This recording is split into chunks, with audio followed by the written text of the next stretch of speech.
Curso de estructuras de datos. En esta sesión se trata el tema de análisis de algoritmos.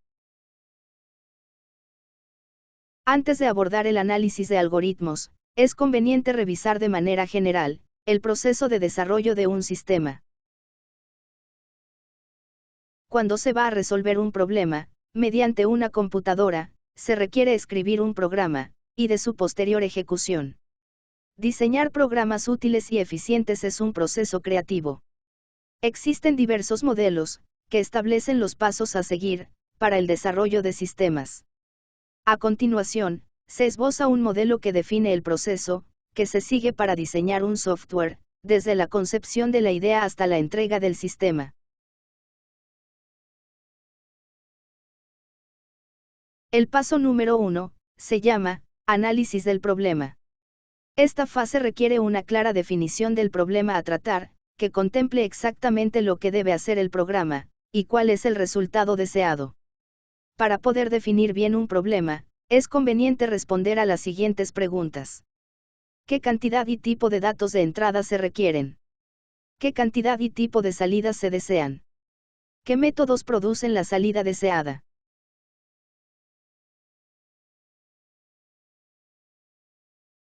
El segundo paso es el diseño del algoritmo.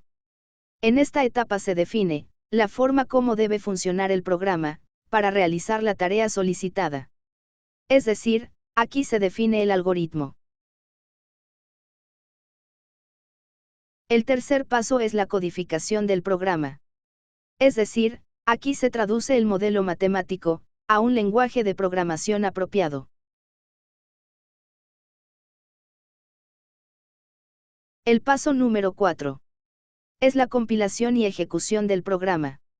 Como se sabe, el proceso de compilación consiste en pasar el programa de código fuente a un código ejecutable. Una vez compilado el programa, se realiza la ejecución del mismo, y consiste en verificar que el programa generado funciona según lo esperado. El quinto paso es la depuración del mismo. El programa se somete a múltiples pruebas, para detectar y corregir todos los posibles errores que surjan en tiempo de ejecución.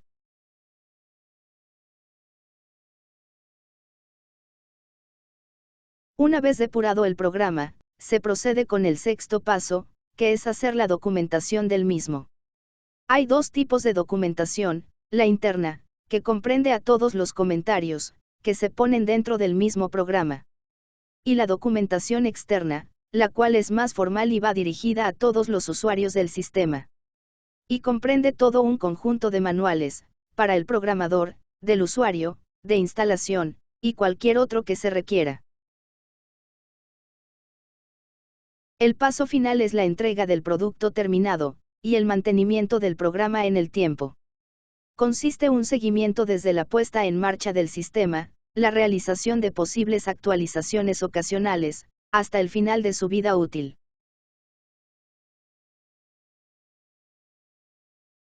Entrando propiamente en materia. Un algoritmo se define como un conjunto de instrucciones, que la computadora debe seguir, para resolver un problema. La palabra algoritmo se deriva, de la traducción al latín del nombre Muhammad Musa al-Khwarizmi, un matemático y astrónomo árabe, que en el siglo IX, escribió un tratado sobre manipulación de números y ecuaciones.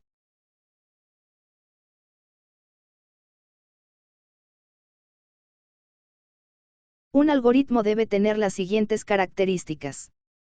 Ser independiente del lenguaje de programación a utilizar. Ejecutarse en un número de pasos finito. Indicar claramente el orden de realización de esos pasos. Cada uno de los pasos debe ser claro y bien definido. Y cada vez que se ejecute con las mismas entradas, se debe obtener el mismo resultado. La primera categoría de algoritmos, se les conoce como los algoritmos de fuerza bruta. Estos se aplican cuando no se tiene la necesidad de buscar un algoritmo más adecuado, y se opta por aplicar una técnica de solución directa. Un algoritmo de este tipo resuelve el problema de la forma más simple e inmediata, cuando la respuesta es obvia.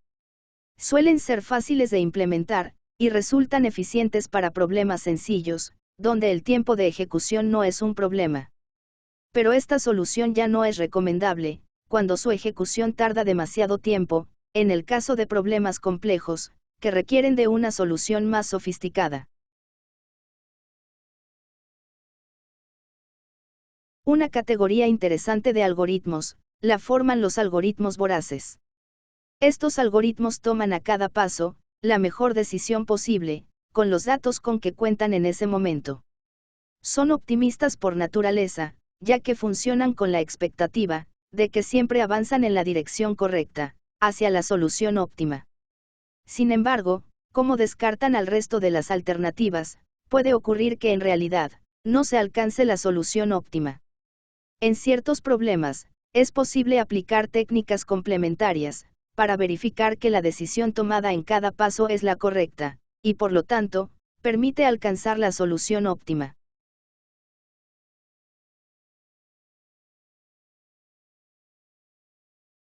Un ejemplo donde se utiliza un algoritmo voraz, consiste en determinar la manera de entregar el cambio, con el menor número de monedas posible.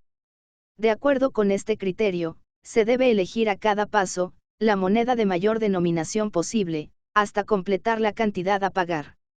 Por ejemplo, suponga que se cuenta con monedas de 10, 25 y 50 centavos y de 1, 2, 5 y 10 pesos. Y se desea devolver un cambio, de 23.85 pesos con el menor número de monedas.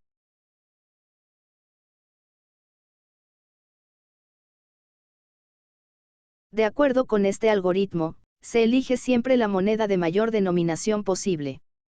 Por lo tanto, se comienza entregando dos monedas de 10 pesos, luego una de 2 pesos, y se continúa con una de 1 peso. En este momento ya van 23 pesos, y faltan 85 centavos. Entonces se toma una de 50 centavos, luego una de 25 centavos, y finalmente una de 10 centavos. En total se entregaron 7 monedas, que es la solución óptima. Sin embargo, alcanzar el óptimo depende de la cantidad a pagar y del sistema monetario que se utilice.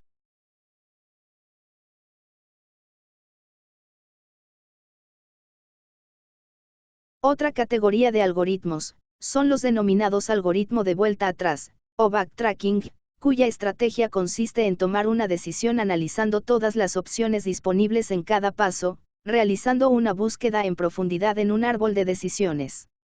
Si no se alcanza una solución, vuelve uno o varios pasos hacia atrás, para explorar otras alternativas. La implementación de este tipo de algoritmos, se hace normalmente empleando la recursividad.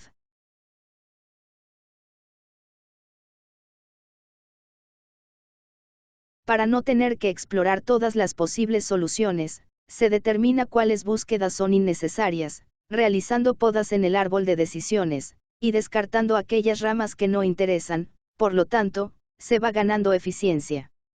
Algunos ejemplos de problemas, que se resuelven mediante esta estrategia son: el recorrido de laberintos, el problema de las reinas, el salto del caballo de ajedrez. Un esquema, relativamente sencillo, es el llamado divide y vencerás, basado en la descomposición de un problema en subproblemas de la misma clase. Cada subproblema es similar al problema original. Cada uno de los subproblemas se soluciona en forma independiente y al final las soluciones de todos los subproblemas se combinan para obtener la solución del problema completo.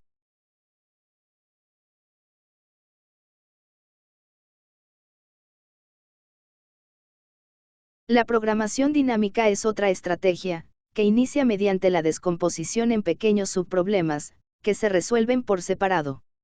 Esta serie de subproblemas, se plantea de tal forma, que cada solución se obtiene, de la combinación de las soluciones de los subproblemas, que ya han sido resueltos.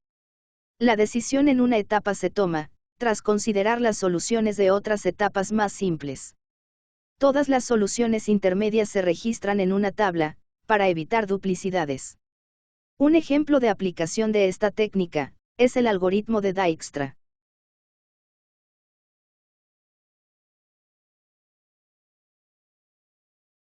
Cuando no hay una técnica precisa que se pueda aplicar, para resolver un problema, se puede recurrir a los algoritmos probabilísticos. en los que existe un elemento de aleatoriedad, incluida en la forma en que se soluciona el problema. Los métodos probabilísticos se usan cuando el espacio de soluciones es tan grande, que una búsqueda exhaustiva no es factible. Una variante probabilística es la técnica Monte Carlo. Con ella, se puede alcanzar una respuesta muy buena, si se repite suficientes veces el mismo algoritmo.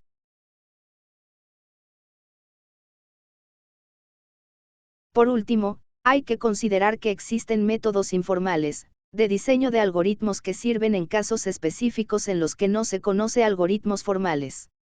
Las heurísticas son métodos innovadores, donde predomina la creatividad e inventiva para descubrir alternativas novedosas de solución. Aquí se utilizan analogías, estrategias de simplificación y hasta la intuición, como por ejemplo, los métodos basados en la mejora de la eficiencia, los métodos que usan transformaciones del dominio, y muchas otras técnicas heurísticas.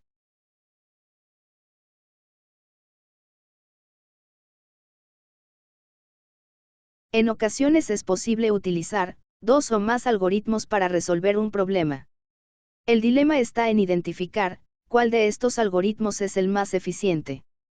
Se dice que un algoritmo es más eficiente que otro, cuando emplea menos recursos para la resolución de un problema. Estos recursos usualmente son el tiempo y la memoria.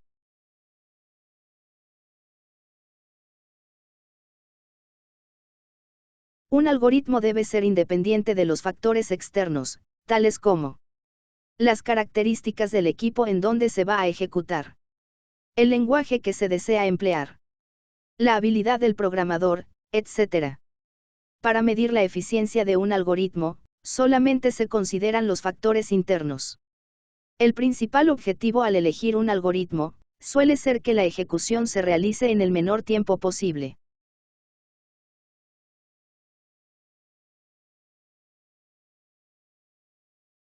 En ciertas condiciones, resulta que un algoritmo puede ser más eficiente que el otro, mientras que para otras condiciones, resulta a la inversa. Por lo tanto, además de estudiar las técnicas de diseño de algoritmos, hay que conocer las técnicas, para medir la eficiencia de los algoritmos, a fin de decidir cuál es el que conviene más para la solución de un determinado problema específico.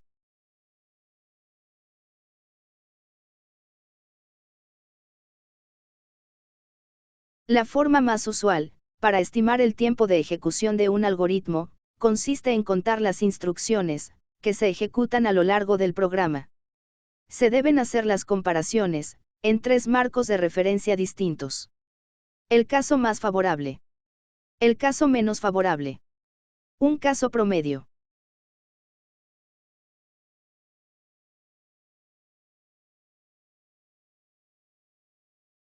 Como ejemplo, se van a comparar dos algoritmos, para la ordenación de un conjunto de n números, contenidos en un arreglo. Aquí se muestra el código de ambos algoritmos.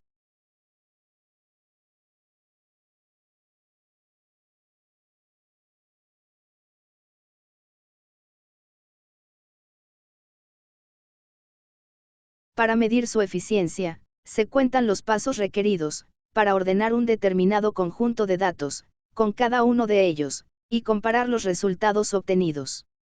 El número de pasos requeridos, depende del tamaño del arreglo de entrada. Y varía significativamente, entre los dos casos extremos, el más favorable y el menos favorable. Para un tamaño dado, se identifica el conjunto de datos, que requiere el menor tiempo de ejecución, y el que consumen la mayor cantidad de tiempo. Haciendo la comparación de los dos algoritmos anteriores con n igual a 5, se analizan las dos situaciones extremas, en el arreglo inicial de datos. El caso más favorable, es cuando el conjunto de datos ya está ordenado.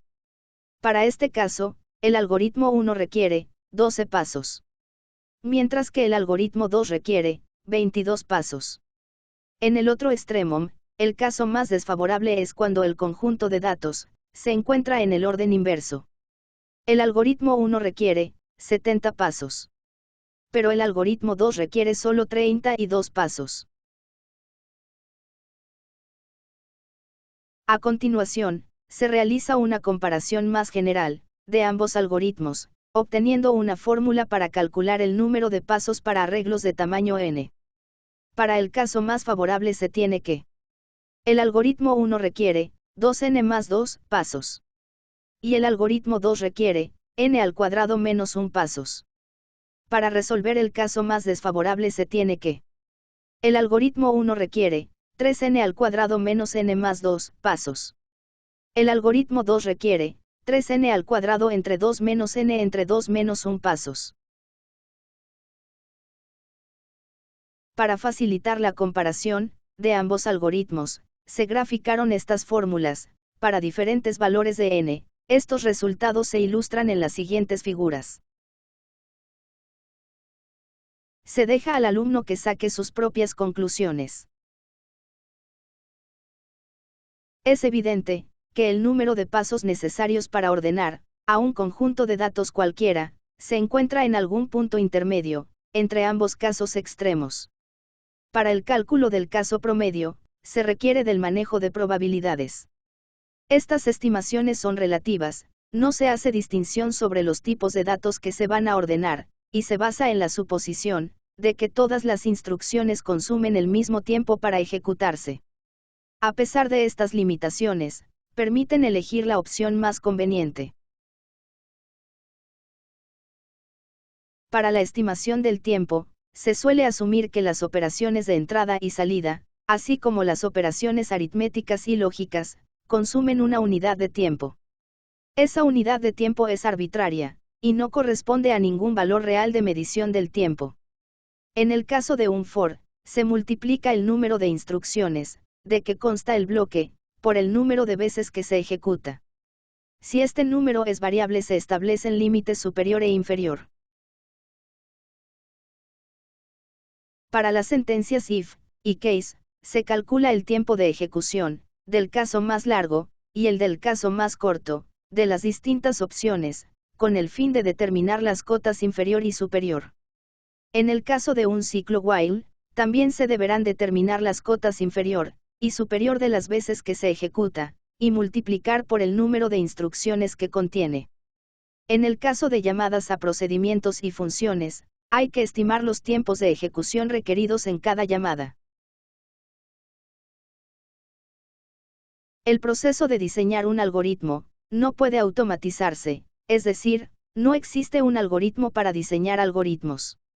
Todo problema algorítmico es un reto para su diseñador. Algunos resultan sencillos de resolver y se hace de inmediato, otros son bastante complejos. La investigación en esta área ha permitido descubrir un conjunto de métodos o esquemas de diseño hacia los cuales puede orientarse la realización de muchos algoritmos.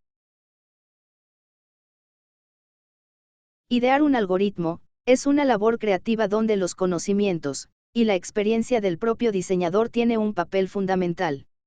El diseño de un algoritmo que resuelva un problema es, en general, una tarea difícil. Una forma de facilitar esta labor consiste en recurrir a las técnicas conocidas de diseño de algoritmos, es decir, aplicar esquemas muy generales que pueden adaptarse a un problema particular, al identificar las partes de que consta. Aquí finaliza el tema de análisis de algoritmos. Gracias por su atención.